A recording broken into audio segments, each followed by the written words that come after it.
તા 23 જાન્યુઆરી 2026 વડોદરા શહેરમાં પ્રોહિબિશનના ગુનાઓ સામે સતત કાર્યવાહી કરતા શહેર ક્રાઇમ બ્રાન્ચે સને 2024માં રૂ. 14 લાખથી વધુ કિંમતના વિદેશી દારૂના ગુનામાં નાસતા ફરતા આરોપીને ઝડપી લીધો છે.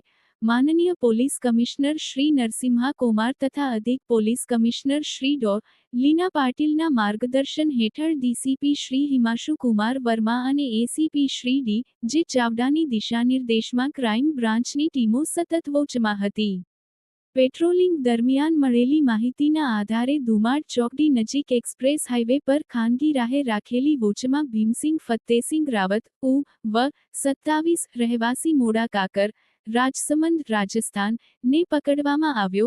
તપાસમાં ખુલ્યું કે આરોપી છાણી પોલીસ સ્ટેશન હદમાં કન્ટેનર અને છોટા હાથીમાંથી 2856 બોટલ વિદેશી દારૂ કી રૂ. 14,28,000 સાથે કુલ રૂ. 48,40,000 ના મુદ્દામાલના ગુનામાં સંડોવાયેલ હતો અને લાંબા સમયથી નાસતો ફરતો હતો.